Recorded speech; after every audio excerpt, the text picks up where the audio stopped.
You've probably seen us all over the racing world and doing a lot of racing designs for events and race teams, but we also do a lot of stuff from small boutiques in small cities all the way up to Fortune 500 companies.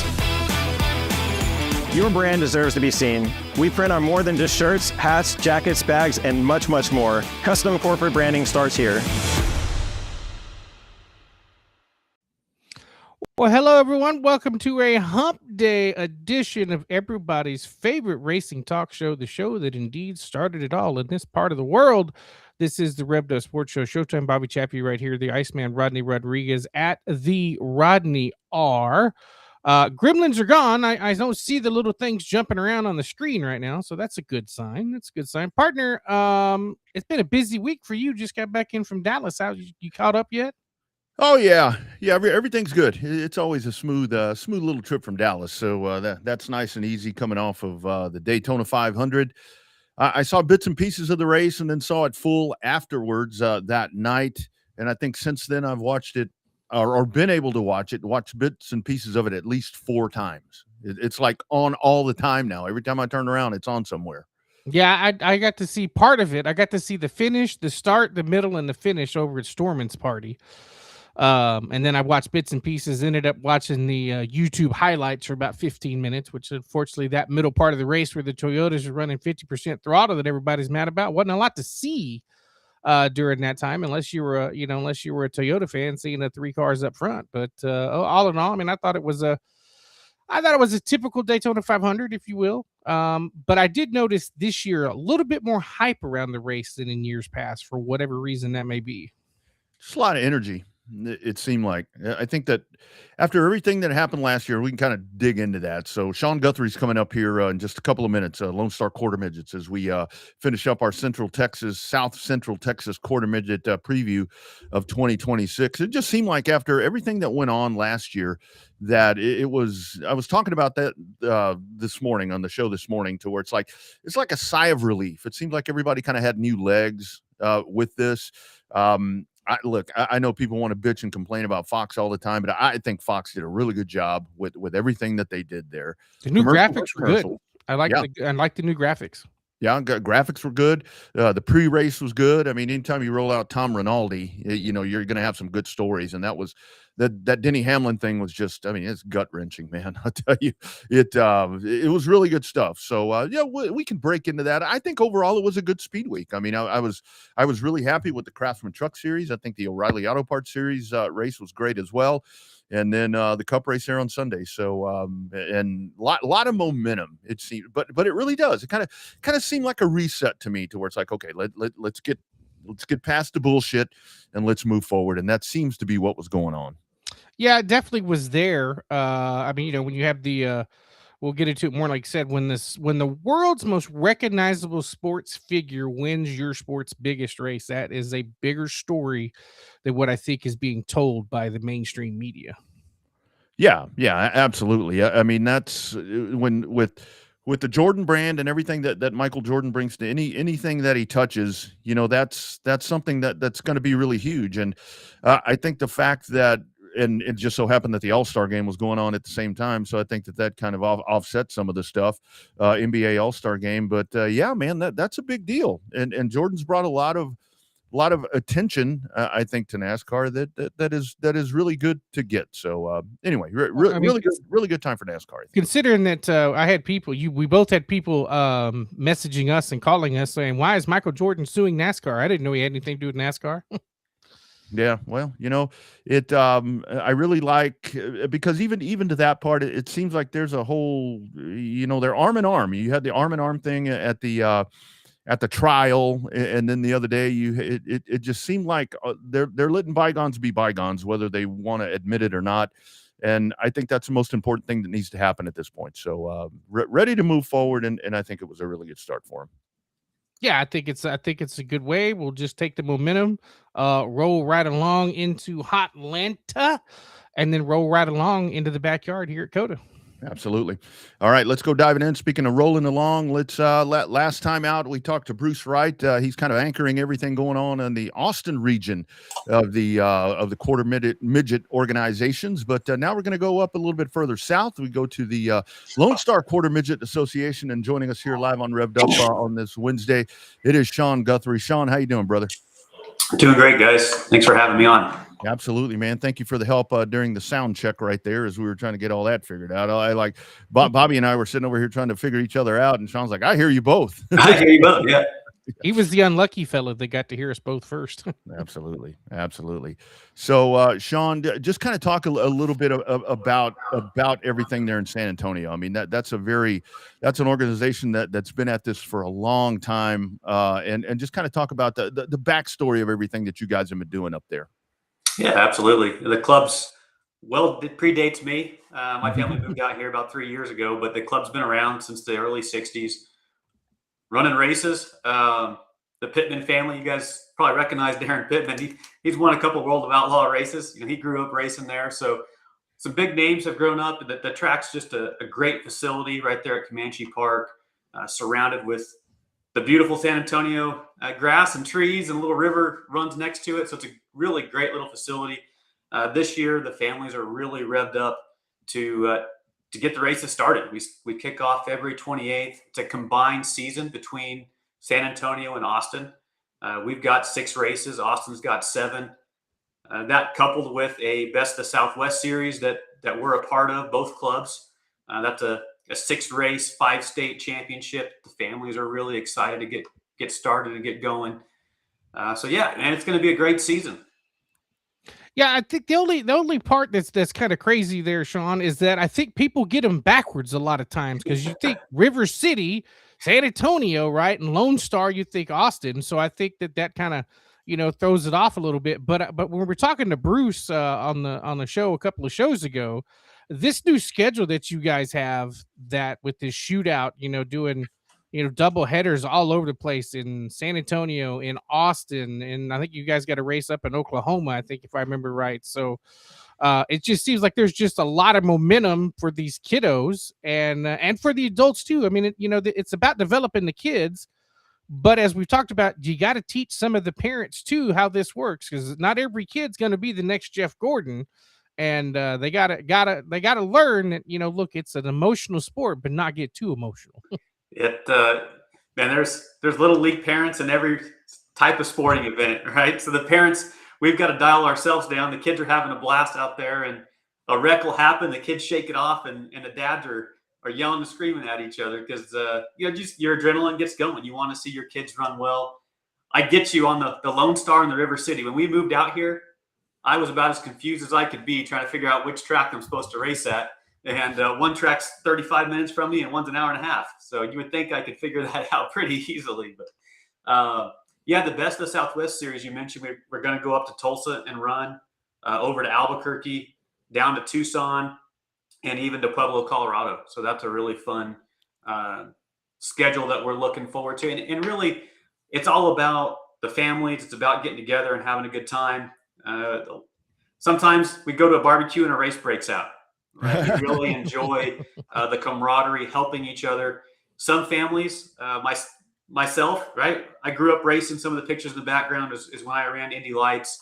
So I've been engulfed in the racing culture forever. It comes very naturally. Other parents, they're just getting started. They get started at an Arrive and Drive program. We've got our first Arrive and Drive coming up this weekend on the 21st. And literally, you just sign up, and somebody lends you a helmet and a driving suit, and they stick you in a race car, and you get to idle around the track and give these kids the first experience into 4 wheels and an engine. They say that the first hit's always free. We try to get them hooked early and get them racing, and that's that usually works out really well. But buying the car is the easy part. You got to get it to the track, got to get set up. There's tire prep. There's infinite adjustments, just like a big car. We change shocks and springs and Panhard bar angles and you name it, right? There's an adjustment to make it go faster, just like the Cup Series cars. Those guys, a lot of them started there. And so we as a group, we work with the parents so that they understand what makes a car go faster. We work with the kids so they get the proper driving line. And it's really it's a team building experience, and it gives the kids just something else to grow up with and get to do something different, right? I think that's really important to give that kids that experience. And then when you get to go travel as a family, some families have an RV, some do it in the bed of their pickup truck. But when you're on the road with the kiddo, you're together. The electronics are gone. You can't go upstairs and play the Xbox. You're with your family. You're driving in the truck, and you get to see the rest of the country. And it's an experience that I can't speak enough about. And Sean, isn't that really the thing? I mean, for us that have been in the sport and that we're kind of raised in the sport, we continue in it, at whatever facet, whatever phase. But it really is, I think, imperative, and just what you guys do, getting the new families involved at this age, because this is how you grow the folks that end up like we have, to where we're in the sport and we're going to bring the next generation. Speak to that part, to where you go out and you capture those folks that don't have any idea what this is all about, and boom, they're hooked. And the next thing you know, you've got 4 or 5 generations of that family that have put themselves in the racing game. Yeah, you guys were hitting on it before we started. Fox is really starting to do a great job attracting new fans. They've got the Fox One app. IndyCar's going to Washington, D.C. That's a whole new group of people that have never experienced racing before. So all these families are starting to kind of see it, right? It's not like you can go to Walmart and see the basketball, so you go play basketball. So they're starting to see it on TV. They're getting it in their face. The Drive to Survive show with F1. But it's like, now what? How do we get started? And so the Arrive and Drive programs, and just quarter midget racing in general, it gives them that entry point. Gets them hooked, gets them the knowledge that they need, because all these greats, Max Verstappen, Carson Hocevar, right? Tyler Reddick, who just won the 500. They didn't start when they were 20. No, they started when they were early 6, 7, 8 years old, and developing that talent comes early. Just like the greats. Jordan didn't start when he was in his 20s. He started early on. So we give the kids the opportunity to start young, give them the resources that they need. We do it in a safe environment. They're not out running around the neighborhood without a helmet on. It's very controlled, very safe, and it's pretty cost effective. When we look at the entry point into quarter midget racing compared to travel ball, you're not going to spend much more, if any more, with how expensive some of the travel stuff has gotten with baseball or football or anything else, buying your pads and your cleats and whatnot. But and it really is all about the family. Again, you just get to spend so much time together. Dad's the crew chief. Mom's the crew chief. They're working on the cars together to blast. So, Sean, how important is this new NASCAR connection with the NASCAR Youth Series that they developed, with acknowledging that there has to be a next generation, right? We've talked about it here, and you talk about it, at the races there. I mean, the people have to come from somewhere. The drivers have to come from somewhere. So how important is it that NASCAR has raised an eyebrow, if you will, and supported the youth and having them run? I mean, you guys are running up at COTA coming up here in a couple of weeks. Yeah, COTA's May 7th and 9th through 9th. We actually run with the USAC Porsche Cup Series there. We race at Talladega Speedway during the Talladega race. We're headed to Vegas. We race when the Cup Series are there, and the High Limit Sprint Car Series. So for us, really NASCAR just branded it to give awareness to what was already there. USAC has owned the quarter midget series for forever. Again, a really, really long time. USAC has been the sanctioning body behind the quarter midget series. And in fact, they still are, but they've partnered with NASCAR and put that NASCAR brand behind the USAC quarter midget series. And so now the kids they're NASCAR drivers, right? When you go ask the 5, 6-year-old, I'm a NASCAR driver. I race NASCAR quarter midgets. And that's what's so cool. And we get to go to the big races and race alongside the Cup Series races. And some of the drivers will come over because they grew up racing quarter midgets, and they'll stop by and see the kids. You get just that whole new awareness that, hey, there's kids racing. My kids could run this too. We could race alongside the Cup Series races. So the way that NASCAR has partnered with USAC in the past, I think 3 or 4 years now, has been the partnership. It's been incredible. Again, just that increased awareness. It's advertising, and it really helps. Yeah, Sean, it's funny you mentioned that. Back in the old days of the NASCAR Winston Racing Series, and I was a NASCAR license holder, and anywhere that I went, I'm just a goofy looking dude in my mid-20s. I'm pulling out my NASCAR license, make it seem like I had to do something special to get it besides just paying a fee or anything like that. But so talk about the arrive and drive, because I think and from what I've gathered there in San Antonio, it's you guys are full. I mean, you're covered up on that one, but I think that just kind of goes to speak what you all do, that you are essentially putting your equipment in, I mean, let's be honest, strangers' hands. Mhm. Get out there and try it, just to grow the betterment of the sport. Yeah, this is the first year that we've sold out, and we sold out early. We really pushed hard on getting our name out there and doing some advertising. Again, NASCAR Youth, that branding is certainly helping. Absolutely. And because we filled it up, it won't be our last one. Last year we did two. We did one to start the season, one to end the season. This year we plan to do more than that, because again, we want to keep growing the organization. We want to keep growing racing in the South Central part of Texas here. Austin just had an arrive and drive. It was sold out. So it just speaks to the interest level that people have, and certainly it speaks to the willingness of our club members to let people come and try. And I encourage anyone that's interested. Just because this arrive and drive sold out doesn't mean you can't come out. Come and see what happens. Understand what it looks like. And shoot, who knows? If we get ahead of schedule, maybe you'll be able to drive too. Otherwise, come out to the races, see what's happening. It's phenomenal how often a family will come out just to watch the race, and they stick around long enough, and someone will throw them in the car after the races are over. Because again, the families just want to see it grow. The more people, the more fun, and that's really the focus of both clubs right now. Both clubs are really growing. All kids start in a rookie class. We've got the red rookie division, which is the slowest restrictor plate. Everybody starts there. Then they move up to the blue rookie, and then they go into the competitive classes.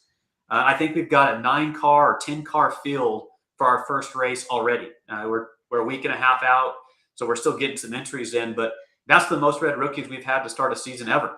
So really, again, just speaks to how strong this club is right now and how much excitement is going into it. So give us some more information on the track. Where's it located in San Antonio? What's the best way to go? I know there was a question one time about, is it going to stay there? Is the city going to keep it? Stuff like that. But it seems like that's kind of, from what we know, a little bit behind now, the lead story. So give us some more information on the racetrack. Yeah, the facility is well protected. The county enjoys having us there. Again, it's been 60 years almost that it's been active. So very stable. Best place to find out information is on Facebook, like anything nowadays. Lone Star Quarter Midgets is our Facebook page. You can find the River City Quarter Midget Association Facebook page linked there. Again, we race a season together. But the San Antonio track, again, Lone Star, it's in the Comanche Park. It's between the 10 and the 35 off Rigsby Avenue. A great little area. There's a couple of different playgrounds near the track, and grass and trees and a little river that runs through it. So it's a great family time. You can come out, enjoy the day. You're not just going to get blasted in the sun. We've been to some of those big speedways, right? And there's not a tree in sight, much less grass, and you're just baking in on the asphalt.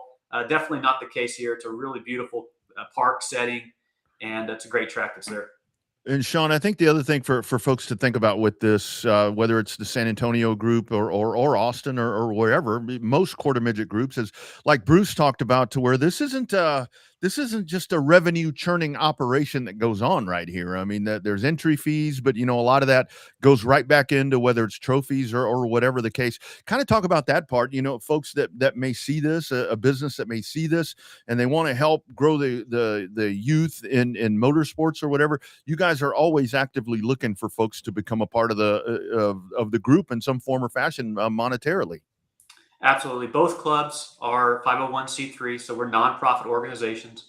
Every year, a new board of directors is selected. Many times, you get some repeats, because it's a tough, thankless job at times, and none of us take home a salary. But it's absolutely nonprofit, right? We're all about giving back. Every money we earn, we put it into the facility, or we put it back into the kids, right? We're buying trophies, we're buying awards. There's different superlatives throughout the year. So even if you're not winning races, you got a chance to be the sportsman of the year or a number of other accolades. But we also try to keep the facility in great shape. Right, this past year we had to replace a bunch of boards in our bleachers. We had to do boards around the track. We had to seal the track. So it's not free to go racing, and that's for the facility or for the drivers, right? So it's great to get some sponsorship. We've been blessed with a bunch of sponsors so far, but we're still behind on where we need to be to get the track fully operational. Yeah, absolutely. Hey, one more for me, Sean, right quick, kind of off topic, but yet still on topic. You mentioned about Indy Lights. I'd love to kind of know your thoughts right now of the NTT IndyCar series. I mean, you mentioned some of the new venues. They'll be in Arlington here in less than a month, racing there around Cowboy Stadium. It kind of seems like to me with the Fox package, everything on Fox and so forth, to where IndyCar, I've said it for the last few years, to where IndyCar to me has probably the best pound for pound driver roster than anybody. They just kind of float under the radar sometimes with Formula One and NASCAR. Kind of your thoughts of the direction of IndyCar right now? It looks like they're about to make a surge, I think. I absolutely think so. I don't know if your episode's long enough for me to go on about my feelings on IndyCar, but my father raced IndyCar 96 through 98. I got many years in the Indy Light series. I had my hopes set on IndyCar, but 08-09 economic crisis hit and I went to work. No, I think IndyCar right now is well positioned. It's going to take us back to that early 90s heyday. They've got a good mixture of races. They're going back to Phoenix, which is a great oval race. The street circuit around Washington, D.C., Graham Rahal posted, he had more sponsorship generation from that race than he does for the Indy 500. Multiple new sponsors are calling him because they want to be on a car around DC. So that's wonderful for the organization, right? You can't race without money. We just talked about it. Same as certainly holds true in IndyCar. I think Fox partnering with IndyCar, now they're truly invested in the series. So they're going to really invest some advertising dollars to see it grow. And some people are upset about that. They're afraid it's going to turn into a circus. Where Fox gets to make rules and do things that isn't racing. Well, hey, if there's fans in the stands, we're going racing. It's going to be a great show. And when you've got a dozen plus drivers that can win any given weekend, and you've got another 10 guys that could get lucky and win one, it's a great series. Spec Tire with Firestone, those are always incredible. They're not having silly failures like sometimes we see in the Cup Series. Mm-hmm. We're not staging racing like the Cup Series does. You don't have the runaway winners like Formula One. So it's just a great series where you've got talent from all over the globe. Still got some great American drivers with Joseph New. Of course, Pato O'Ward, a great Mexican driver. And so we've got this talent. We've got great racing. We got racing across multiple different style venues, some new places. There's nothing not to love about IndyCar right now. I kept it as short as I could. hey, you. Our next guest ain't here. You feel free to talk. He's not here yet. You can talk all you want when it comes. Yeah, Bobby. I think we have our Indy 500 correspondent. I think so. Right I think so. Right. So, Sean, I love IndyCar racing, man. It's great. I love to see where it's headed. Of course, the ladder system with IndyCar is super strong. Yeah. You've got the Indy Next series. I wish they still ran at the Speedway. I think that's a disservice to those young drivers. Back in the day, they had the Freedom 100 there at Indy, which was always a fantastic race. But the way it just steps up from the USF Juniors into the US Pro into Indy Next, and they really support that ladder. And you see champions getting to get to IndyCar and race in IndyCar. They've really got a great package going. Roger Penske kind of took that series from rags to riches, and he got some egg on his face. He had some cheating scandals, which really could have derailed the progress. I'm so glad it didn't. Yeah. So we'll see. I think it's going to be another great year. I hope Palou doesn't run away with it. He's a hell of a driver, but I like some of the other guys. But it'll be a great year racing either way. For sure. So, Sean, what's your take on in terms of that that battle between IndyCar and NASCAR. I mean, we're seeing them come together at Phoenix. That's going to be a cool race weekend where you get to see both major North American series together. We see the trucks race in St. Pete. I mean, is it still a deal to where it doesn't matter what form of motorsports it is? Is it still that rising tide raises all boats? I mean, is it still important for Formula One to be involved in the U.S. despite nobody being able to watch it because it moved to Apple? I mean, is that, what's your take on some of those scenarios?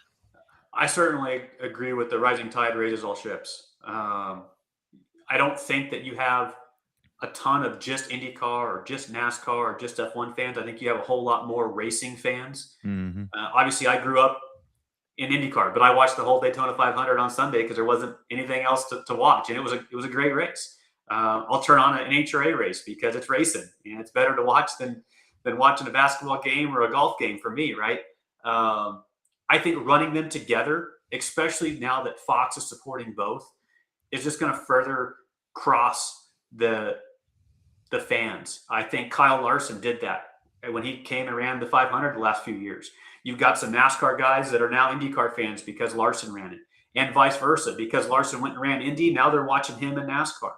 And then you've got all of that supporting a massive growth in the sprint car range right now with the High Limit Series and the World of Outlaws.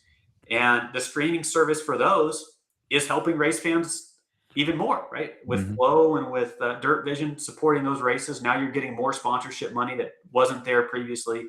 That brings in more racers bring in more fans, and it's an exponential growth. And so I think it truly does help. If NASCAR is growing, I think IndyCar is growing, and brings sponsorship money, brings more fans into the stands. They go to better revenue generating facilities. Back in the day, they didn't go to very good tracks because they didn't make any money. They went to Chicago Speedway and they had 1,000 people in the stands. It was terrible. Now they're going to DC. That doesn't happen without the success of the series, the attention the series is getting. And frankly, I don't think it happens without F1 being a success in Miami.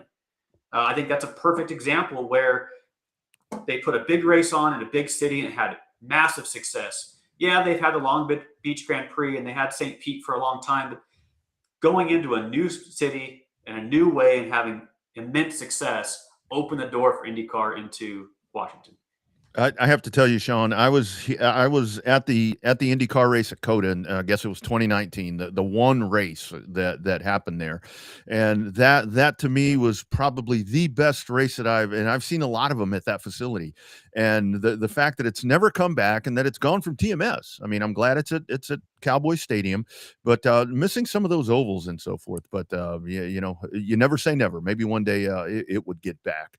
But for the business at hand, again. So the arrive and drive for you guys coming up this weekend. There's that schedule once again. Remind folks how they can get involved and find out more information about you guys. Well, I guess the 28th is actually Austin. We're full information about you guys in San Antonio. Yep. So again, Lone Star Quarter Midget Association is the San Antonio track. San Antonio. God, see right there. I'm telling you, yep. It's all. It was well before my time. Best place is our Facebook page, Lone Star Quarter Midgets. Just LSQMA is the tagline in Facebook. We're working on a brand new website. I don't want to give that website name because it's not quite done, but it'll be out with information in the schedule. The arrive and drive is the 21st, so this coming Saturday. And then, of course, we kick off with race number 1 on March 28th. Absolutely. Yeah, sorry, February 28th. Not March 28th, February 28th. It's right around the corner. Yeah, we're all messed up. I got a garage of 4 cars that aren't ready yet, so I'm wishing it was a little bit further out. Yeah, Sean, we joked that says in an alternate universe, there's a world where Fox has both the Indy 500 and the Coke 600 on the same day, versus having to go to Amazon Prime. But we'll get there. So thanks for coming on. I know we had Bruce on, and Bruce could only answer so many questions about San Antonio. Like we said, we're interested in this next generation of kiddos coming up. You never know which one of them is going to be the superstar, which one of them is going to have that it factor. And it's cool to just be just a little bit part of helping find that next generation of racers. So best of luck to you guys in 2026. And like Rodney said, we may have our new IndyCar correspondent coming on during the month of May, man. Yeah, sounds good, guys. Thanks for having me. And come out and watch the next Christopher Bell or Kyle Larson. There you go. I love it, man. All right, Sean, good luck to you guys. We'll chat with you soon, brother. Thanks, guys. Have a good one. You bet. There you go, Sean Guthrie talking about the quarter, and that's it. It really is to where, like we talked about with Bruce, where everything is so confined to Austin and San Antonio regions, not so much pushing up north or out east or anything, but it's very healthy what we have right here, because it's two great organizations. There's that schedule once again as we get set for what, like he said, you never know when you might have the next Larson, you might have the next Bell, you might have one of those amazing drivers that's going to be a household name here before too long. Yeah, no, it's going to be a great thing. Obviously, we people don't think so, but we try to give back to the racing community. We've been known to do that a time or two over the course of the last 10 years, as you can see. 10 years strong, this wonderful show of ours, 2016 to 2026. So we're always interested in that next generation of racers and the fans and the parents. And, you know, it takes a village to make one of these race cars go around in circles. So or you know, road course or whatever, drag racing, but pick your poison. But it takes a lot. I mean, especially like when you go down to New Smyrna and try to win a World Series title. Nah, man, yeah, you talk about next generation. I mean, it wasn't all that long ago where this dude was, well, I mean, he's still young, but I mean, he was really, really young, not too long ago. And now you turn on the TV and you hear him talking about a kid from San Antonio and all these different things. Like, hey, I know that guy. I'll be damn. And now he's a World Series of asphalt champion. It is our man, Jared Maupin. How you doing, brother? Good. How about y'all? Man, it looks like you solid labor. Are you just punching out the clock right now? I know there's no time clock to punch, but you know what I mean. Yeah, it's funny. I left John Howe's shop, worked all day there, and then just left Jamie Fuller's shop, working on the modified, and ran into some issues trying to get a new tandem pulley setup figured out, and kind of just running into issues. So I'm out running around right now. Nice. So Rodney mentioned the key word in there is asphalt for the World Series of Asphalt. That's not your first time to New Smyrna, but talk about the difference between this week. I know that run that you had on the final night from going 18th to 3rd. That had to feel good passing that many cars. Yeah, we had a really, really good car. I want to say we went to go scuff right before qualifying, and we popped off a 1910, I think, which would have ended up in, I want to say, the top 5 in qualifying. But luck of the draw, we ended up qualifying the number 1 pill. So right before I went out, they swept the track, and I'm just not having a good feeling about it. So we go out there, and going into 1, I think there was either something on the track or maybe the rubber from the sprint cars, but the car just walked all the way to the wall and just about wrecked it both laps. So I came in, I told the guys, I'm like, man, I don't want to freak out, but I know we got a good car. I just think, there was some stuff on the track and stuff happened, but like, we'll be all right. I mean, I hate starting that far back, but we got a car that's really, really, really good right now. So I think we'll be all right. Yeah. How great, Jared, with those modifieds, because, we always say that that's a whole lot of horsepower on a little tire with the ground pounders. How nice to be on that big half mile with some banking on it where you can kind of let the legs stretch out a little bit on one of those things. Yeah, it's fun because the tire wear at New Smyrna is actually very minimal, too. It's probably the smoothest track I've ever been on the asphalt side. But, yeah, I think we only dropped 2/10 from the beginning of the race to the end of the race, which is insane, so you can run pretty hard and still have tire left at the end of the race. So, in that long run from 19th to 3rd, I really wasn't worried about tire wear. I was more worried about dodging, the squirrels or getting into lap traffic or stuff like that. So, yeah, definitely super fun to stretch it out, that big motor. A lot of those guys are starting to go to that crate motor, and we still got the big motor. So it is nice on the back straightaway, really opening it up. So, absolutely. It's a blast. So are you set to run 2026 at the full Modified Mayhem Tour? Or are you just going to moonlight here and there when you're not running big races in Texas, or what are you going to do? We didn't really have an idea going into this year, but I want to say after, that World Series win, that kind of perked everybody up, and I think we are going to pursue the Mod Mayhem series as much as we can. It's tough, with all these different cars we're in. But yeah, I want to say the Model May has been priority as of last week. Yeah. We never thought we'd hear him say pavement's the priority. You heard it here first. He said pavement's the priority. Wow. You changing over the years. Well, yeah, I never would have guessed this for sure. But no, I mean, we just had really good success, and we got such a good team behind us. You know what I mean? This R&M Rick Valero team is just really, really good. So I don't know. I feel like we've gotten a little better every time we've raced, and we're starting to hit some strides here. And I don't know, it's all kind of coming together, and I think we just really need to put a year together. how great is it for you, Jared? So you must have read that post that I said that if you ran asphalt a little bit more, anyway, I don't know. I want to take credit for it, but I won't do that. But so for you to with your minimal time behind the wheel of an asphalt car, especially when you go off and you start running against Cody Stickler and all these different guys, and you're running right there with them. I mean, I know the equipment is really, really good and all that, but you know, the loose nut behind the wheel is the one that's got to put it all together. You got to feel pretty damn good about how quick you've accelerated to be, in my opinion, one of the premier modified drivers in the United States.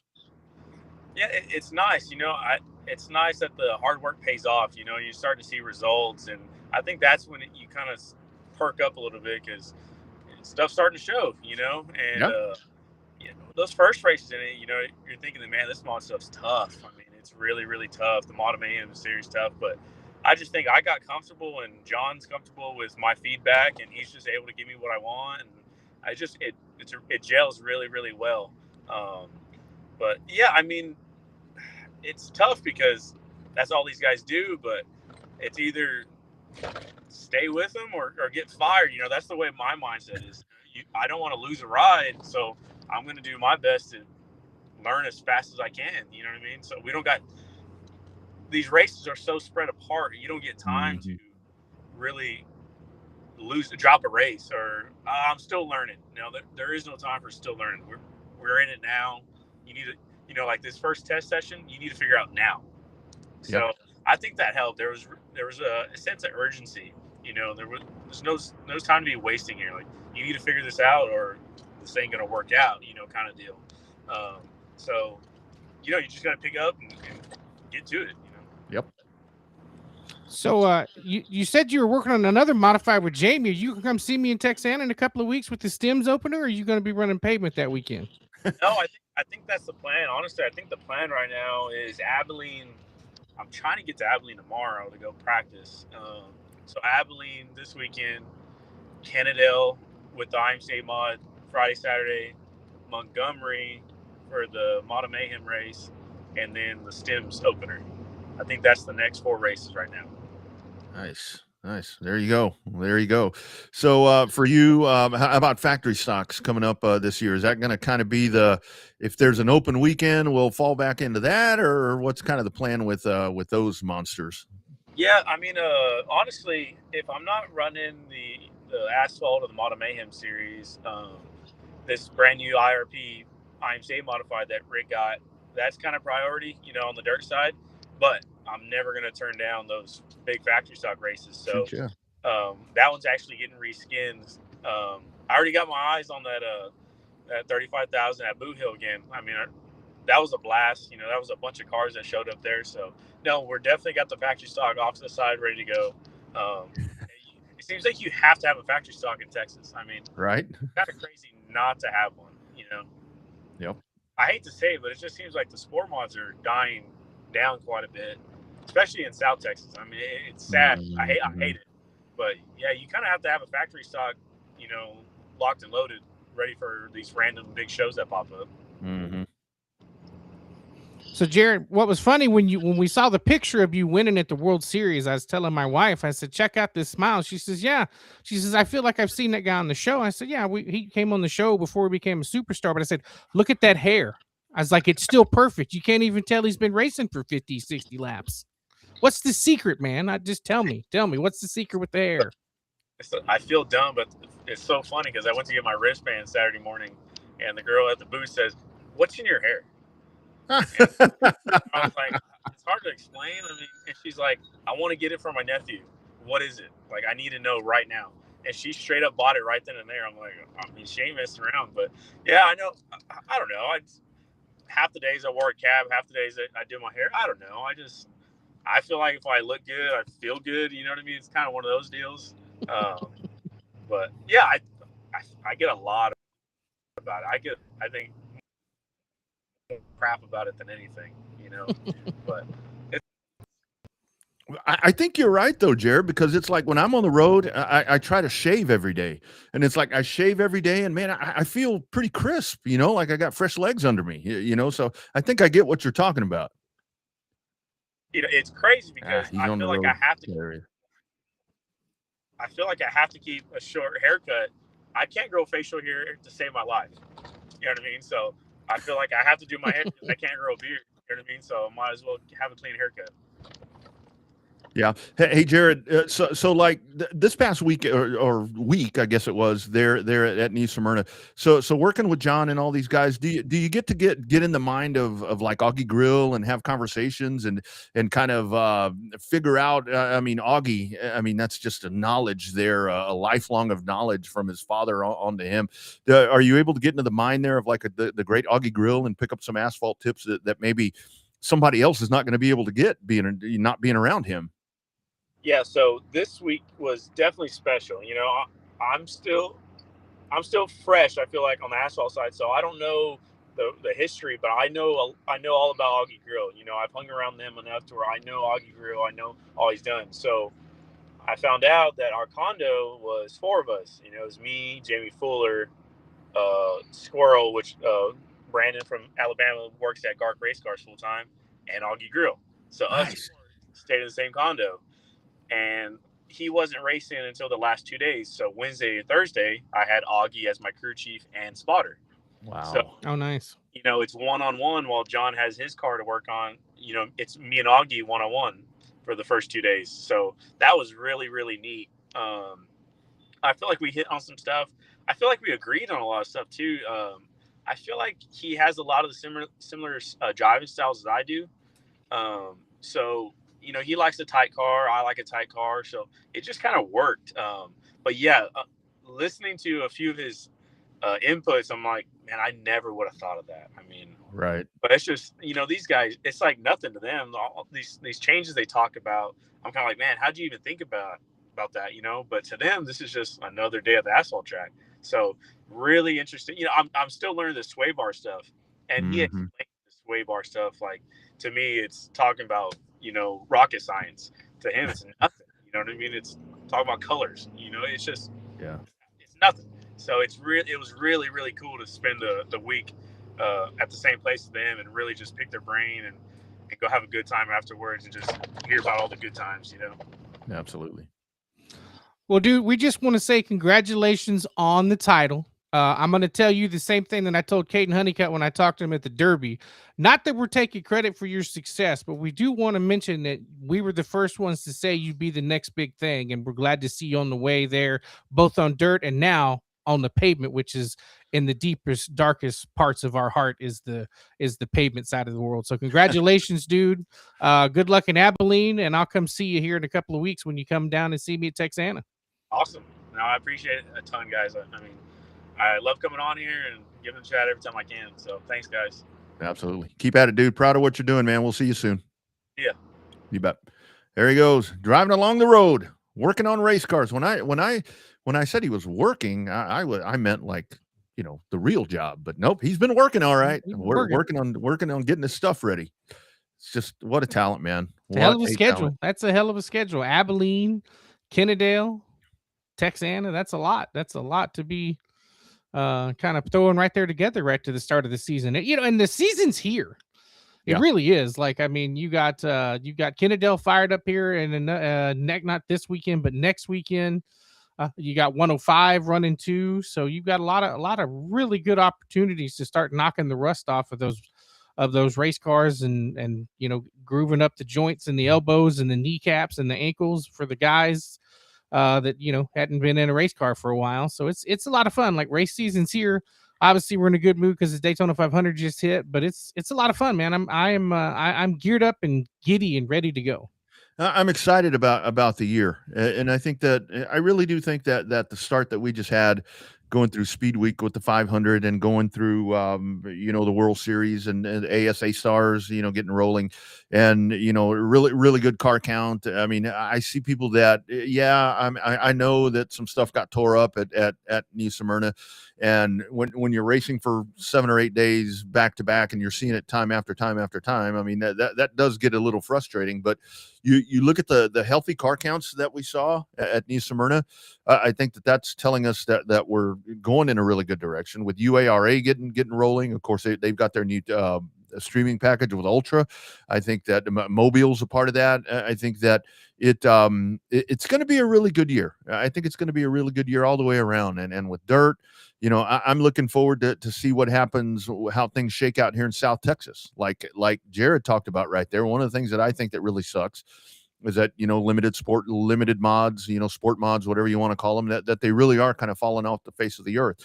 And I think a lot of that is because of the influx of the factory stock, to where it's, so many folks are racing those cars and the big money shows. I mean, I think that the kind of to what he was talking about right there, the sport mod, the limited mod is just kind of getting left out.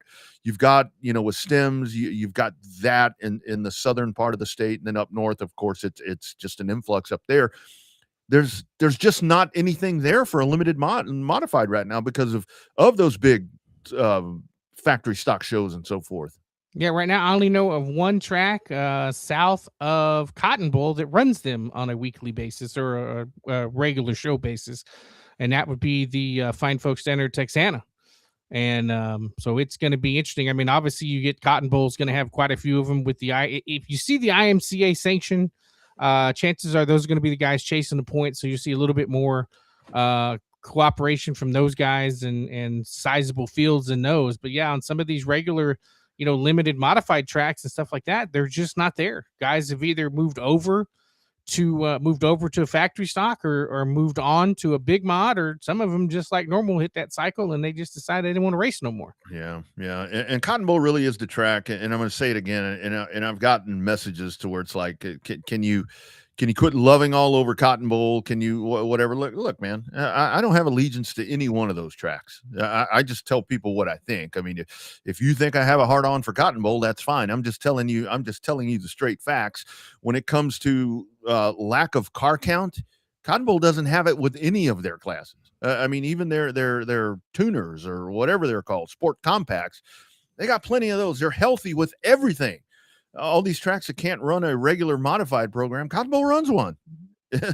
and it's that's just a great base of drivers that like to go there. And I mean, you can say whatever you want to say about me loving all over them, but that's just straight facts, homie. I mean, a lot of these conversations that we have about missing cars and allegiances that have gone awry, I mean, none of that seems to have anything to do with Cotton Bowl, man. It's like the outlier that they don't have the problems that other tracks have. No, they don't seem to. And the Cotton Bowl drivers are loyal. Yeah. They're very loyal to H and Marianne, and they will tentatively sometime hit the bigger shows around the state and around the region. But for the most part, if the gates are open, those four wheels are packed in that pit gate at Cotton Bowl. Yeah, absolutely. So, it gets all fired up. UARA at Auburndale, you got the Ken Hyatt Memorial 142. That's coming up on the 28th. So that's a week from Saturday. So you'll have that going on. And then you've got Southern National that's got some big dates. You talked about Stems, the double header there. I think that's a magnificent way to fire up. We saw speaking of Stems, I think we saw the final schedule published. I think you messaged me, and that's all done, man. I got to tell you, I'm really hoping that I'm in town, off the road for work for some of those back-to-backs with Waco and Cotton Bowl, because if I'm home, I'm going to take those in, because I just think that is so freaking badass right there. That you couldn't draw it up better than that right there. And I think you're going to get a really good. I mean, when they ran Heart of Texas last time, I think they had 40 for the Stems modified. So I think that they ended up having a hell of a car count. I think they only started 24, but I mean, I think they brought in like 40. Had super. I mean, the LCQ was an all-star race here in the state of Texas in terms of guys that didn't make the show. Yeah. So, I mean, it's to have the double header. I think you'll get a really good car count on Friday night. Saturday is going to be up in the air because you got some of the northern guys that are committed to running. You know, it just depends if they want to run for points at a track level or they want to run for points at a national level. The guys that decide which points they want to chase, they'll go back up north or they'll head south to Cotton Bowl around that big old 3/8, you know, almost a half mile. With a couple of fresh loads of dirt on it for the 2026 season. That's the other part I think that's going to be really interesting this year is that you have it's been repaved, as we would say on the pavement side. So I think that right there, think about that. I mean, that track is already so fast and wide right now, and you go in and you resurface it. And I think that's going to make for some real, I wish I had the World of Outlaws. Maybe I'm glad that they don't, because if they'd have resurfaced it and then brought them in, that may have been a little bit of a mess right there. But I'm looking forward to a good year, like you said. I just think that there's a lot of just everything that we talked about with the 500 and with NASCAR. I think there's a lot of energy right now that is, I think maybe on the short track side, what people are realizing as we see tracks closing, and then I saw that Oklahoma Sports Park, I mean, that's a famous Oklahoma racetrack. And again, Oklahoma kind of sitting there, you know, when you got everything in Louisiana and then what's here in Texas, that track has been purchased and apparently is going to reopen. So that's good news. Yeah, where you see where you're losing tracks, I think that's maybe energized folks to maybe I'm really hoping that a lot of people for Lent, because we're in the Lenten season right now, apparently. I guess that today is Ash Wednesday. I'm hoping that some of the keyboard warriors will give up the keyboards for Lent and maybe kind of take it easy on some of these racetracks. Doubtful. I mean, we saw people that, like we said, the people that we know that never ever said they'd watch another Cup race were bitching about the Daytona 500 again. Oh, well, yeah. You know what Tony Stewart said? Hold on. I make a big mistake of reading social media, which I think we all make very vital, critical mistakes by reading the keyboard warriors that are dumbasses that sit in their mother's basements and don't do a damn thing and haven't accomplished anything in their life and tell you how bad you are at what you do. But they can't tell you to their face. I've never stood at the ropes and anybody come up there and go, you really are bad at this, and you should put your wife in the car. But I read it on the internet. That why is he driving the car? His wife's way better. She almost won a world championship. Well, now they can kiss my ass. They literally can kiss my ass, and I'll sit there and stick it out for them too, because they don't do a damn thing. They've never accomplished anything in their life. They don't know how to work hard to be successful in anything. That's why they say the shit they say on the internet. And to sit there and have to fight and prove these people wrong, that's the pride I take now. Because this is for all those people that say that I suck, I'm no good, I'm terrible, I've never been anything. This is for all those people. They don't have anything to show for it. I got 2 silver wallies this year to show for it. That's what I'm talking about. You know, he was not in that bad of a mood there at the truck race at Daytona. I did like his comments about O'Donnell. I haven't had the pleasure.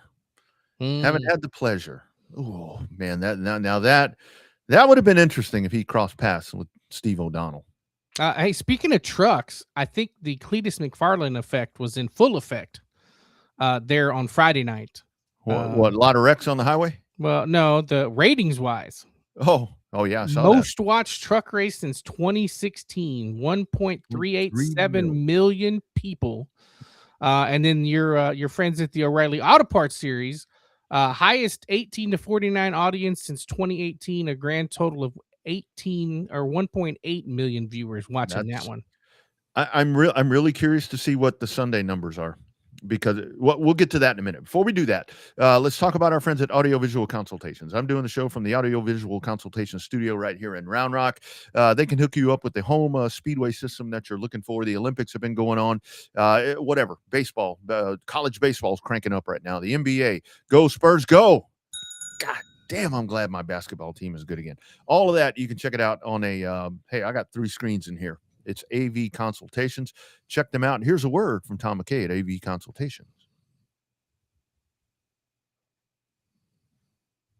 Hi, Hi, this is Tom McKay, owner of Audiovisual Consultations, and we'd like to take a moment to thank all of our clients for making the last 37 years both fun and fruitful. If you haven't yet, I'd like to invite you to give us a try for all your home electronics needs. There's no need to leave your home to find great pricing and incomparable service. No traffic, inexperienced sales geeks, or pushy showroom tactics. We come to you. So just relax, hug your kids, and smile. We handle all the work. Just give us a call at 255-8678 or online at avconsultations.com. That is right. AV Consultations. Give them a call, 512-255-8678. They're up here in the Round Rock area, but they will travel. All these fancy sports bars like the one opening up here in Round Rock, they've probably done the setup in those places, so check them out. So yeah, it with the trucks, that was a loaded field, and the whole thing is, that the trucks are not going to disappoint, and they didn't. I know that folks are up, or the Cletus folks. He goes out on lap 7, and we'll get to that here in just a second. But the trucks, man, you're never going to go wrong with a truck race, especially on a super speedway like that. No, I mean, the truck race always puts on a good show. I can't wait to watch them at Rockingham live and in person. That's going to be a great race again. But I think in terms of you had so much going on at the truck race. You had Tony Stewart back. You had Cletus in there. You had Travis Pastrana in there. You had quite a few people that were there that were making it a really good show. I think that if Cletus ends up racing a little bit longer, I think the ratings are up a little higher.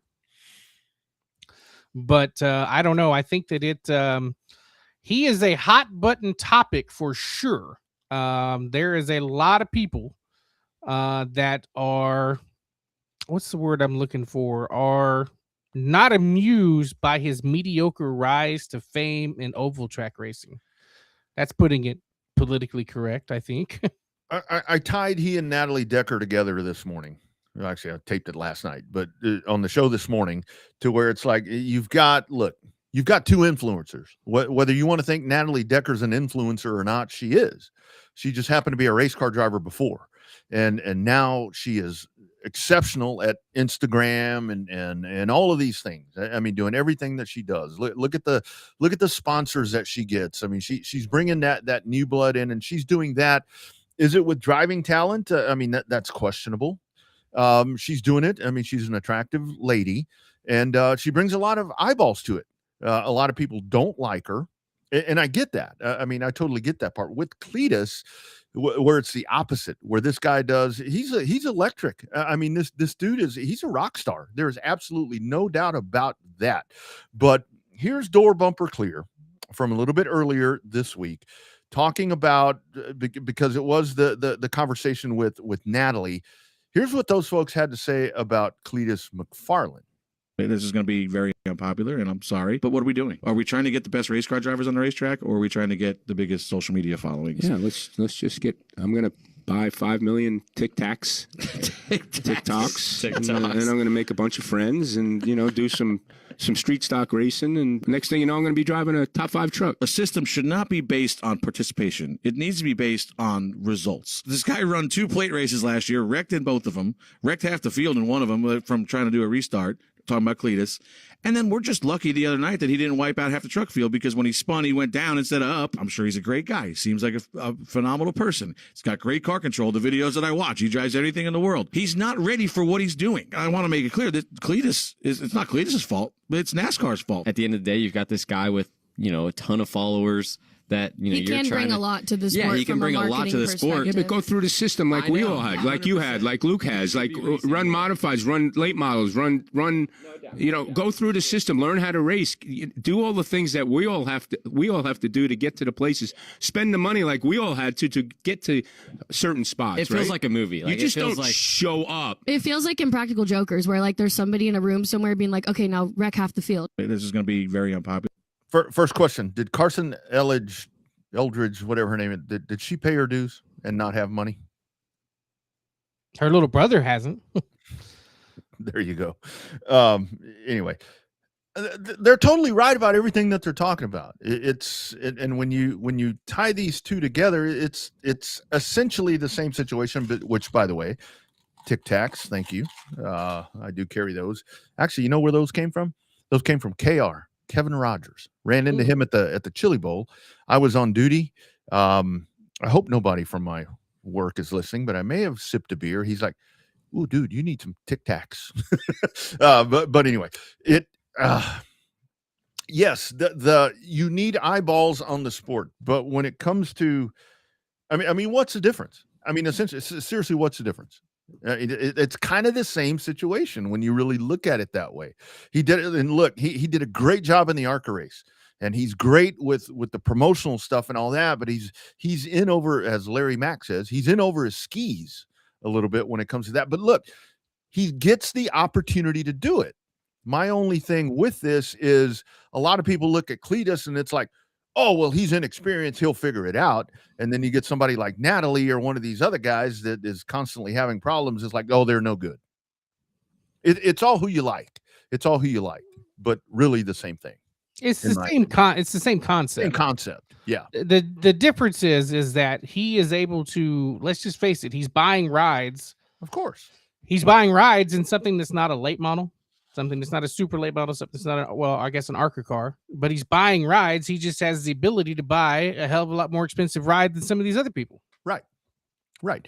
And what made this even more powerful to me was this whole weekend, and the whole thing is, I'm glad that the ARCA thing was good for him, because like the car control, all of that really is good. And he has figured that part out. But I mean, we can talk about Ilmore engines and lack of horsepower in the trucks and all this, that, and the other. But I mean, ARCA's totally different, where I think that's more of a learning ground for him. But to jump into that truck, I mean, it's going to have substantially more horsepower. It cuts a much bigger hole in the air, and it's something different. But the fact is, he's able to do that, and he went and passed the driving test. I mean, at Rockingham, I guess it was, where they did that. So it's nothing different than anybody else. It's nothing different than anybody else. It's all, do you like the person or not? That's really going to be how these opinions are based. Well, and the people that are following Cletus are not NASCAR fans. Of course not. Right. They, they follow his antics more so than his racing acumen. And he does a lot of cool stuff. I mean, he builds some cool stuff, has lots of sponsors because he's got lots of followers on YouTube, and he makes more money a minute in YouTube than we've made the lifetime of our YouTube channel. So, and by the way, there is a YouTube channel. If you like and subscribe, don't forget to hit the thumbs up button that you like the show. That helps the show more than you know. But also, I think that it's the nature of the beast. The guy is polarizing. He's going to get every interview. You saw the interview with him and Travis Pastrana in the media center at Daytona? They took over all of our quote unquote multimedia friends and stuff, and the old timers. They didn't know what to think with Cletus McFarland, but they all he took over that room, and he ended up having a hell of a soundbite that whole week down there. So, I mean, I rack it up to the same thing. Like I do a lot of things. It is what it is. You cannot stop the Cletus McFarland train because it is rolling off the tracks.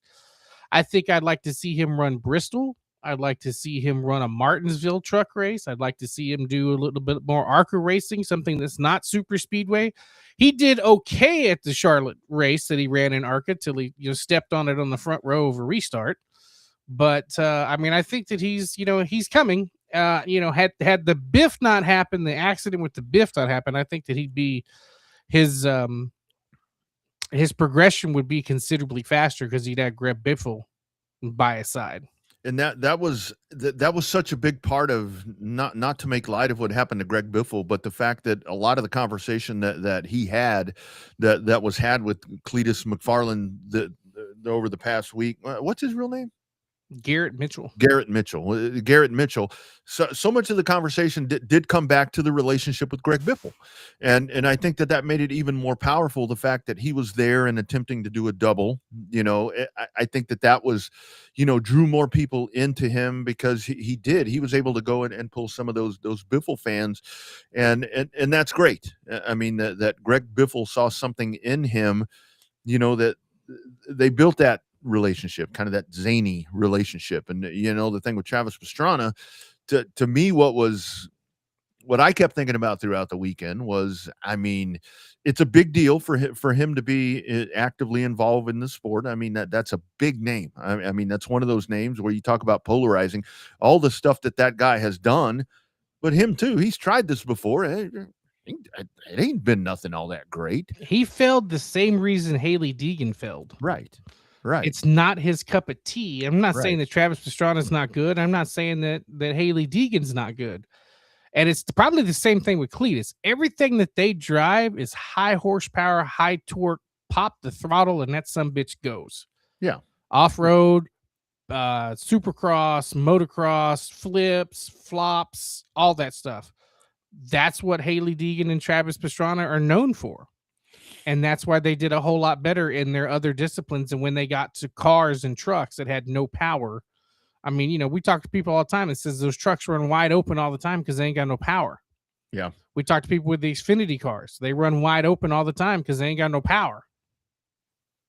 You know, put them in a cup because Travis Pastrana did pretty damn good in the cup car at Daytona. Yeah. NASCAR right now, so much is, especially with those where you have to run them wide open. It's discipline, it's finesse, and it's patience. And when you're out there running around doing the things that those folks have done, it's balls to the wall right now. It's like what you were talking about earlier with the folks that are pissed off and all up in arms about the NASCAR thing, running half throttle and all that. Look, man, if we didn't have all that fancy telemetry where you can see how hard they're pushing the gas and using the brake and doing it, you'd never know the difference. You would never. Shit. They've always when they would run around at single file, and people were bitch about that, they're running half throttle single file. Yeah. I don't understand why. I mean, right now the outcry with that, and it's only because of all that technology right there towards like you can see that, and a lot of times I don't care. I mean, if all of that disappears and I see cars that are stacked 3 wide running down the straightaway up in the corners and all this shit, man, that to me, they can go 150 or they can go 220. That's a nature of how that works. And on TV, you're not going to notice that. You notice it in person. Right. But on TV, you're not going to know the difference between, 195 and 205. You're just not going to know. Well, and I think even in person, yeah, you may be able to tell a little bit of the difference in the sound, but as long as everybody's packed in like that, and this has gone on forever. And I see a lot of folks that were in NASCAR prior, they're like, oh, that ain't how we did that. Bullshit. Yeah, I mean, don't give me that. This is God dang it. We should have asked Sean Guthrie about this. What is IndyCar always doing? Turning down the boost, conserving fuel, laying back, doing whatever they do. That's what you do. And for the dirt track people that want to sit there and say, well, that's not what it's all about. You're supposed to run WFO the whole time. Yeah, but you ain't run no 50-lap feature. This ain't a 30-lap main event. This is 500 freaking miles. How do you fix it? I don't know. And I'm not even going to think about it because it doesn't need to be fixed. In NASCAR, in 400 and 500 mile racing, I don't give a shit if you're at Martinsville, Coda, Watkins Glen, Talladega, Daytona. You're not going wide open every lap. No. It's just not going to happen. And strategy is so important in what these are endurance races. They don't call them endurance races, but they are. These are endurance races. 24 hours of Daytona. You think them people are running flat out wide open for 24 hours? No. In the beginning they are because they race in the beginning. Yeah. And in the end they are. Well, in the end of these races, they're running in the middle of the night in the rain. Yeah, they're not. Well, and the other part of this, Bobby, is it. So with like Michael McDowell, for example. I mean, Michael McDowell was sitting there throttling back, doing all these different things. He damn near won that race. If it doesn't have a caution, he wins that race. Yeah, that's part of what this is. That's you can't fix the system. There's not a fix to it because it doesn't need to be fixed, and that's where I get so frustrated after this was a positive week, like we've been talking about, but yet people are like always trying to find a fix for something that, in my opinion, doesn't need to be fixed. Well, let me hop on a soapbox here real quick. today obviously is the 25th anniversary of the day that we lost Dale Earnhardt. And I don't know how many times today on social media did I see quote unquote old timers, people that we know from racing, that made the comment, this is the day the sport died when Earnhardt got killed 25 years ago. And I have a reason to disagree with that. And the reason I disagree with that is I will tell you the sport is not the same as it was with Dale Earnhardt in it. It's changed. But you know what? It didn't die. It's still here. It's still strong. Because for those that think that it was dying, Earnhardt had 2 to 3 years left in that seat before he went to be an owner. He'd have ended up on TV. He'd have been like Kevin Harvick, got out of that seat, became an owner, and sat up in the booth and joked with his buddies. Right? So the sport didn't die when Earnhardt died. It changed. It evolved. It would have evolved with him anyways in it. Because as polarizing and as powerful and as motivating as Dale Earnhardt was, it ain't the same show that it used to be with Big Bill France and Bill France Jr. Everybody's got a piece of the pie now. Everybody from the teams to the track, especially we saw this in the damn, why NASCAR has control. We saw this in the damn trial. NASCAR controls the sandbox. They do take input from people playing in the sandbox, but it's still their call. So it would have evolved with or without him being part of the sport. So that's my thing. I think people, I don't want to just say shut up and get over it, but you got to come up with a better bitch than saying, oh, the sport died, but yet I'm still involved in it because it died the day that he died. No, it didn't. It just evolved without him in it. And I will tell you that this being the anniversary Daytona 500 of that, horrible day, horrible day. I was never a Dale Earnhardt fan. I mean, I've become more of a Dale Earnhardt fan, since he is physically not with us anymore. But you look at the changes in the sport.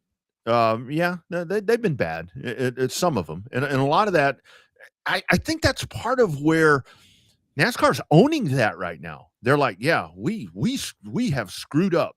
The way that we marketed our sport, the way that we did playoff stuff, the way that we they're owning that. They're owning that. And I think that's a lot of where some people have come back. But I think that it was very ironic to me that with the entire feel that I felt the last week and a half of moving towards the Daytona 500 just happened to be to where NASCAR fell on its face for 25 years. If you want to say that, where they strayed, where they went the wrong direction, it just so happens that they've got things figured out, I think. And you go back and you look, you mentioned there about the trial and with 2311 in front row in NASCAR, I think that's something where it was a black eye on the sport, but looking back in retrospect, I think that's something that got this thing back on the right road again. And I think that everybody's moving in the right direction together. Mm-hmm. The folks that want to support the team. Look, I said this a few shows ago to where it's like you get Hendrick and all these guys and Gibbs, all these guys now that where it's like, oh yeah, we're in a much better place right now and blah, blah, blah. Well, why didn't you ever take the initiative to try to make this happen before, where it took Michael Jordan and Denny Hamlin and those guys to do that? And I think that these teams and NASCAR fans and anybody that loves this sport as much as we do, they need to be, whether it's Bob Jenkins, Denny Hamlin, whoever, you need to be really thankful that happened. Yeah. Because I think it got everything back on the right track, BC. And I mean, maybe I'm over dramatizing that, but it's just a different feel right now. There was a way different feel. Yeah. And I love the new marketing campaign is badass. Absolutely. That is what I want to see. That's what I think about when I think of NASCAR and racing in general. They have captured that. They've captured not only what makes NASCAR fun, they've captured the heart and soul of what makes racing as a whole fun and kick ass. That's what I love about the new marketing campaign. It really is. I mean, they're doing what we wanted them to do. They're trying to go back and recapture some of that made the sport magical, that made people fall in love with it. I mean, they're trying to do that, but it's just like anything else, to where they're they're doing what we wanted them to do, but yet still there's going to be a lot of resistance. There's going to be so much pushback to where it's like, well, it's not the same. Well, no, it's not the same. Nothing is like it was in 1980. I mean, nothing, absolutely nothing. The car, are you a fan of the car? I don't know. I'm not a fan of the car. Sometimes I'm kind of, one of the things that drove me crazy about this car all the time, Bobby, is when they get wadded up and they crash and all this shit, and the car just kind of keeps on going along like we do on NASCAR 25. It's too good of a car. We've talked about that before. But when you go back and you look at it, and we're sitting here talking about Earnhardt dying 25 years ago, is it really a bad thing that the car doesn't get all wrinkled up? You know, maybe not. You know, maybe it's not a bad thing. And I just really feel like there's new breath in under the sails here of it. And hopefully, I think that when those numbers do come out, and those are really good numbers for the trucks, because that thing peaked at 1.6 million, and that's pretty damn good right there. I don't know what the O'Reilly series peaked at, but I think when the numbers come out, and here's the other part to where I think that Sunday was so impactful, because how long's it been since we actually got the whole damn race in at one time? You know, no rain delays, nothing. And whoever pulled all that together about moving the start up an hour, I personally think that's when they need to start anyway, but I get the whole thing with TV and prime time. But whoever put their heads together and figured that part out, I'm sure the story's going to come out one day, Bobby, because you go back and you watch that 79 500, that perfect storm thing that Fox did, to where how all that happened with the weather and how they were clamoring at the last minute to get all that done. I can't wait for this one to come out, because I'd love to hear the behind the scenes of how Fox, NASCAR, the local affiliates, how all that happened to pull that together and bump that shit forward. I cannot wait for that, to see how that all happened.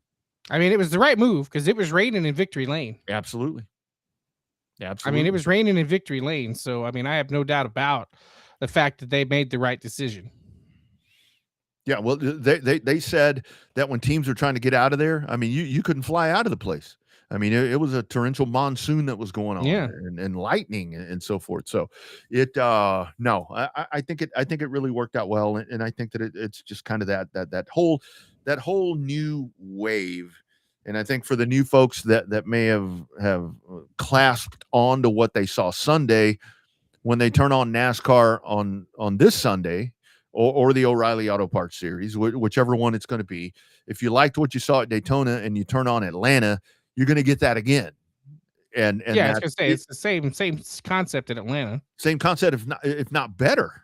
I mean, honestly, if not better, because I think that sometimes the Atlanta racing is better than what you see at Daytona and Talladega. So I think that that's great. And I said it again this morning. If no weather delays and all that carries out nice, then you flip on NASCAR the next week, and boom, here you are at COTA. And that's a good start. I think it's a good start. I think it's going to be fun. I'm ready for it. Yeah.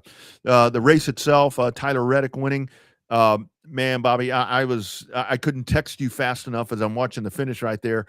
My first thought when they crashed, or when the first crash happened, I'm like, goddamn, Stenhouse is going to win another one. Stenhouse is going to win another one. That's where I'm going to give another big pat on the back to NASCAR.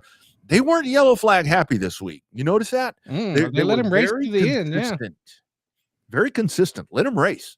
Let him race. Don't hit the trigger. Don't hit the trigger. To me, that was amazing. That was great. It was a lot of fun watching them get to it. So it was a hell of a finish. You knew it was coming. You just didn't know, like, the energy was there, and like you just ended up having, you had the perfect storm, if you will. Yeah, no doubt about it. No doubt about it. Great weekend all the way around. All three races really, really good. Before we check out of here, just a couple of news and notes. Just some stuff here, Bobby. What is it? Dateline Hudson Speedway announced last week that they are going to no longer stream. They will not be streaming their races in an effort to get asses in the seats. Yeah, but they're going to throw you out and ban you for doing your streaming. I don't know. I saw that. I read it, and I'm like, it was shaking my head. Yeah, a lot of folks have asked. I don't really have an opinion on that. I'm a streamer. So it's like, I'm not going to say get rid of it, but I mean, it is easier. I mean, it's so much easier. I mean, to just sit here and watch it at home. The other thing where I've had folks that have reached out to me and they're like, "Oh, what about a blackout? A blackout within a 50-mile radius and all this, that, and the other." I'm like, Yeah, they do that at Indy, and too many people get pissed off. yeah, you can't do that. I mean, you can't. I mean, we're not dealing with the type of dollars that we're talking about when the Indy 500 would do that, or like Major League Baseball does that with the regional games, to where you can't watch the Astros or the Rangers if you're. Hell, I can't watch a Ranger sometimes, and they're 180 miles from me. If I'm close to them, well, shit. But I get that, but I think we've had a couple of. I mean, HMP, they have, or at one point had done away with the streaming aspect, and then have gone back and done that to where they figured out a system, with Speed Sport, to where the money goes directly to the track. But I think streaming does affect. We've had this conversation ad nauseum, but at the same time, I think you need it. You need it because that's the one thing that we got out of COVID, if you want to call it negative or positive, is number one, we're able to do this. Remember, you and I, we couldn't do this show if we weren't together. And we figured out a way to have been doing this for 5 years, damn near now. And I think these tracks, and you got to have some sort of that, because if you're able to generate some of the revenue, I think that's the key. Yeah, I think it's going to be, it's all about keeping the tracks in business. Some of them get it, some of them don't. I don't know. It's just, I'm trying to stay positive. I really am. I'm just trying to stay positive. It's hard as hell with all the negative stuff that we saw, but I don't know. It really is trying hard to stay positive. I'm telling you, dude, it's one of those things to where you can suffer burnout really, really quick.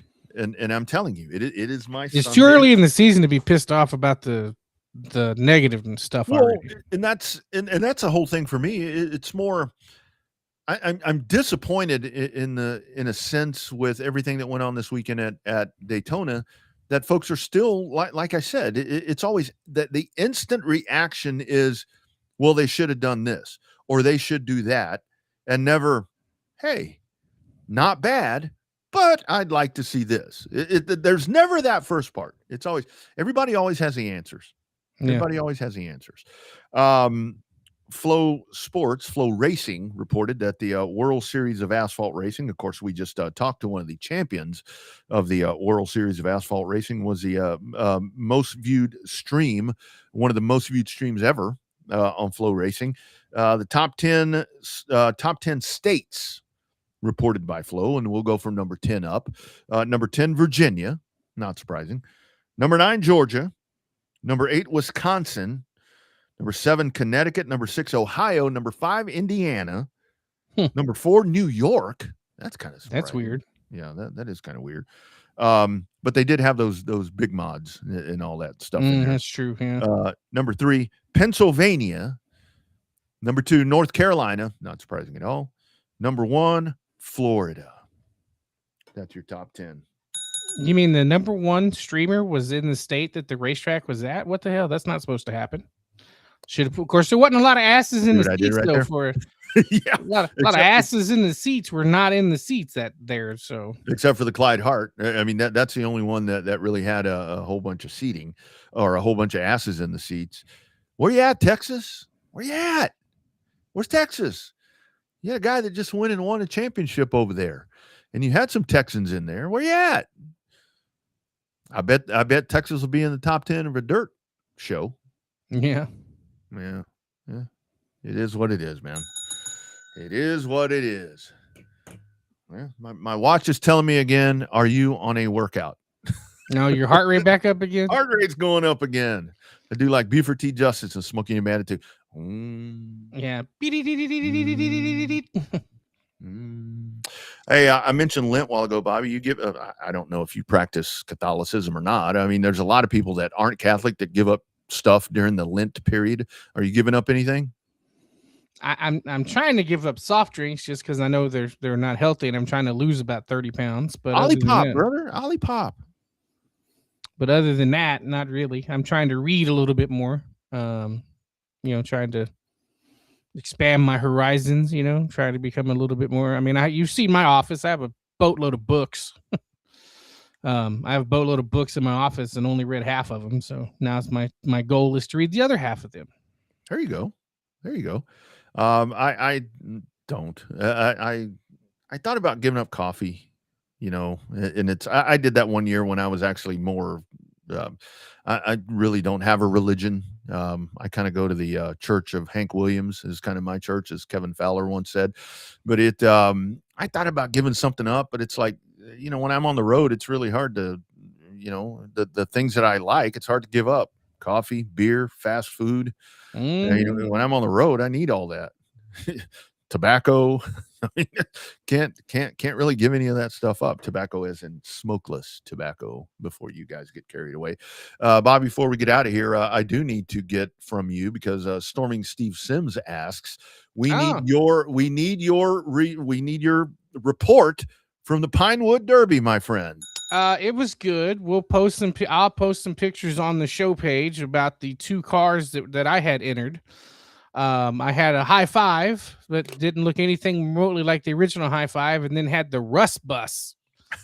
Neither one of them performed worth a shit, of course, because the RUSS bus was built at midnight the night before the race, because I waited to the last minute to change my mind on something that I wanted to do. Oh, hell. and then I had a hell of a time passing tech to get in. The scales at the house were fine. The scales on the workbench, I was legal. And then I got on the tech man scale and I was over 5.2 ounces. Had to drill all into that sumbitch to get it light enough to race. Wait a minute. What kind of scale was there? Food scale. The max weight was 5.0 pounds or under. I love it.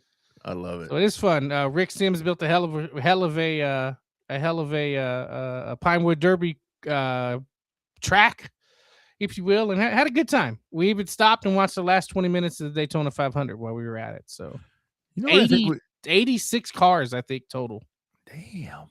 Most everybody brought more than one, but we had a you know what we had to do? We had to raffle off the RUSS bus and give it to, we can find a pet charity, honestly, something close to you and I, close to our heart. We had a raffle off the RUSS bus, and we can give that. I know that the shelter there in Hayes County, maybe something like Austin Pets Alive, make a donation in the name of Revved Up. I think that'd be pretty cool. Yeah, you saw the pictures of the RUSS bus. I just kept looking at it like, man, that thing looks like a bus. Then I had to come through and actually cut it like a bus, and then I painted it literally at 12:30 that night and was putting stickers on it the next morning before we left. Yeah, I think that'd be cool. I think that'd be really cool.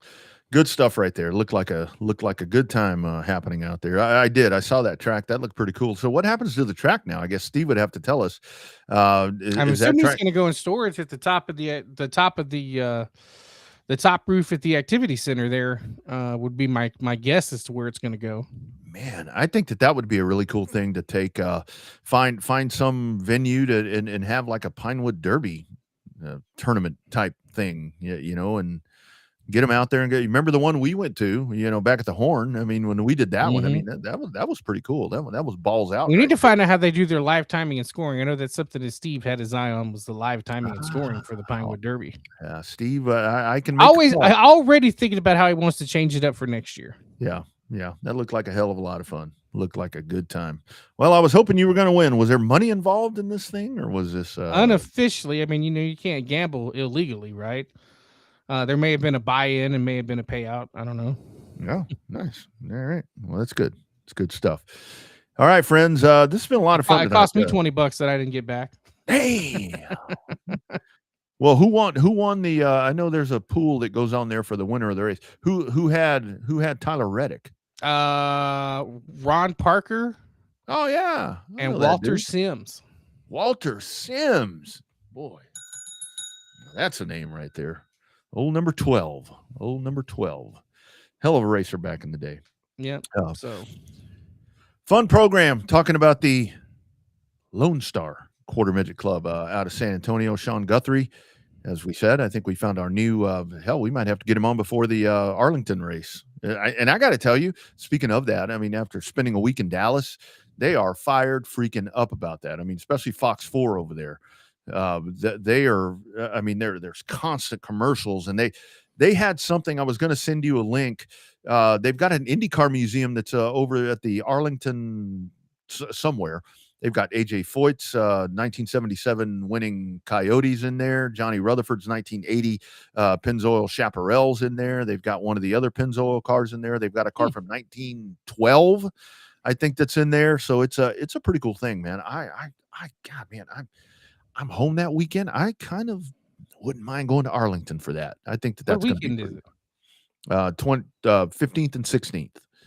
15th and 16th of March. I think the race is or maybe the 14th and the 15th. I'm not sure how that weekend all lines up. Yeah, that's opening weekend for Texana. Oh, shit. Okay. Well, that, and I think that's actually the Rattler, if I'm not mistaken. I don't know. But anyway, it's going to be a grand old time as they race over there in Arlington with IndyCar. Sean Guthrie joining us, talking there about the quarter midgets. And, of course, it is the World Series of Asphalt champion, Jared Maupin, with a new focus on asphalt racing.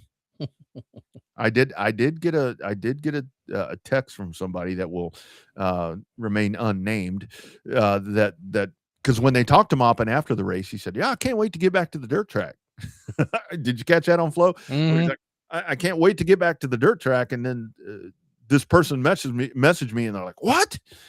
Well, I think it kind of sunk in. It sunk in there. Yeah, winning will change your mind pretty easily. Winning does kind of change the mind just a little bit. All right, you guys, thank you so much for being a part of the program. We will do it again next week as we get set. Hey, NASCAR COTA next week. So early week show, and we'll break all of that down and get you ready. There might even be a pre-race show on Sunday morning. Absolutely. All you got to do is stay tuned to the socials right here. And actually, well, we'll talk about it next week. But yeah, it's going to be a grand old time happening right here with the might have our buddy Suplex Stu on. Suplex Stu Myrick going to be he'll be Speedway Stu Myrick that week. Speedway Stu Myrick in for Double R. Double R got some other shit that's got to get taken care of over there. I'm gonna work my ass off next week, but anyway, that's all right. That's all right. So if you're at COTA next week, go find the green tent, and you'll see me in there, and we'll do that again. I don't know why you keep falling off like that. My internet sucks. Yeah, well, it's all right. Yeah, number one, it's like directly connected too, and it's still dropping out. No, well, it's a good thing the show's done. It's a good thing the show's done.